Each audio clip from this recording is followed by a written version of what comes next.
Hello and welcome to the StudyTravel TV studio in London. I'm Matthew Knott. And I'm Nicola Hancox, bringing you the latest StudyTravel news stories.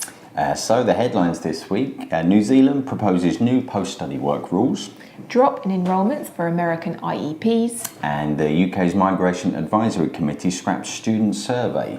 So changes afoot in New Zealand then, Matt? Yes, indeed, yeah. New Zealand has proposed to amend post-study work rights for international students in a consultation document released this week.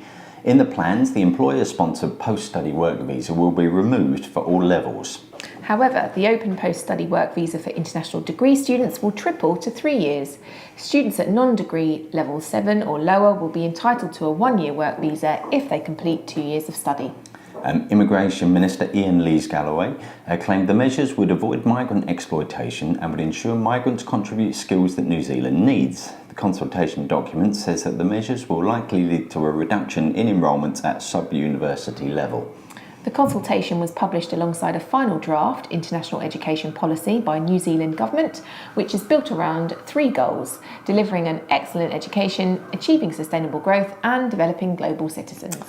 Next up, more bad news for the sector in the USA, I'm afraid. The number of international students enrolled on intensive English programs, or IEPs, declined by 20% to 87,000 last year, according to data released by the Institute of International Education.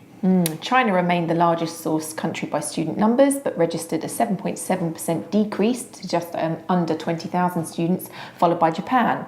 The largest decline among the major markets came from Saudi Arabia, which dropped almost 47%.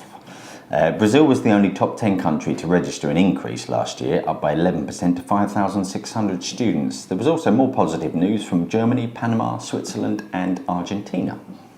Back here in the UK, the Migration Advisory Committee, commissioned by the Home Office to examine the impact of international education, has been forced to drop a survey of domestic students after criticism from academics, student groups and the education industry. The survey required no verification process, could be completed multiple times and created an us and them judgment on international students, it was claimed. Universities UK stopped promoting the survey due to what it called legitimate concerns. Meanwhile, Home Secretary Sajid Javid has said he will look again at the issue of counting international students in migration statistics and said he empathised with the view that current policy did not sound welcoming to students in a BBC interview at the weekend.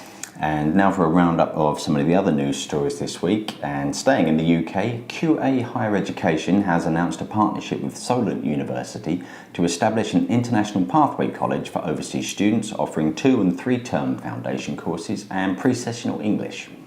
The International Language Academy of Canada, or ILAC, has announced a new $100,000 Leadership Scholarships for Hispanic Women campaign, providing academic year tuition scholarships for 10 scholars. Good. Staying in Canada, the province of Quebec will allow its 19 public universities to set their own tuition rates for international students as part of a new budget deal, and has also allocated funding for the promotion of French medium courses.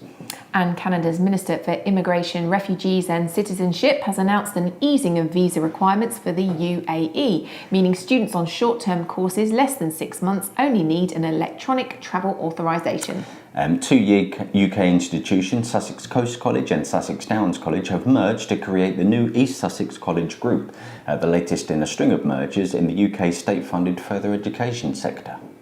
International students at community colleges in the USA contributed $2.4 billion to the local economy in the 2016-17 academic year and supported almost 15,000 jobs, according to research released by NAFSA last week.